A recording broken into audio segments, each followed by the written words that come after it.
Guys, ito yung door ng lodge. And then, ito naman yung mirror pagpasok nyo.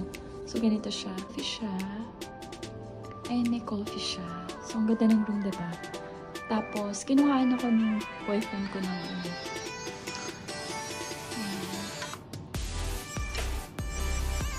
So, ayan. Oh, may bathroom. Ang ganda.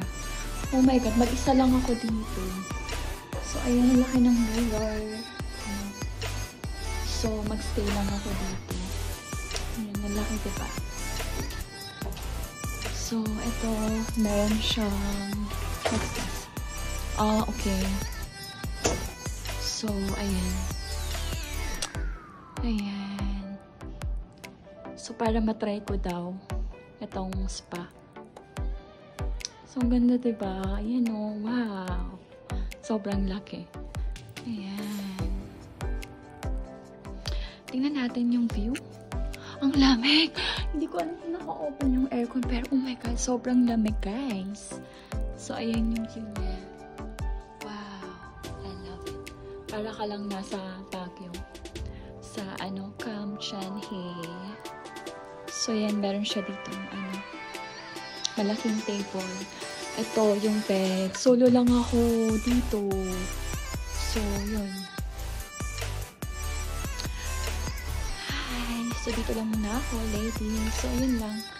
Share ko lang sa'yo yung room na kinuha niya sa akin. Here sa, Tagaytay Highlands.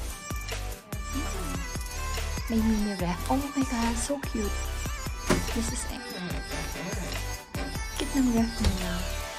Ayan. So, meron din siyang, ayan. So, ayan yung niya. So, magko-coffee ako. Press na natin siya.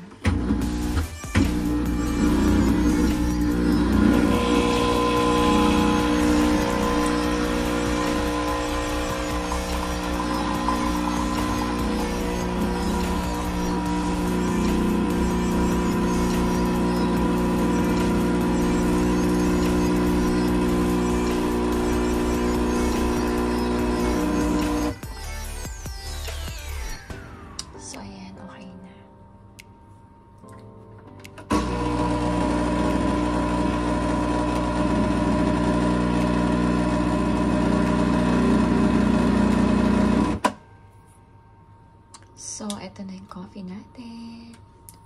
So, try natin.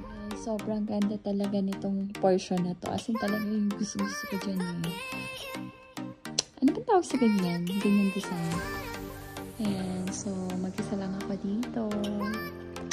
Ito yung baby sa akin jowa. So, siya busy siya. Kaya ako lang solo dito. Ang ganda, diba? Mas gusto ko ito. Kasi dun sa napuntahan ko na na lodge. So, ang laki pati niya. Diba? Para ka lang nasa Kam Chanhe talaga. Ayan. Tsaka pati yung weather. Mas malamig nga lang sa Baguio. Pero okay na dito kasi ang dapat. So, yeah.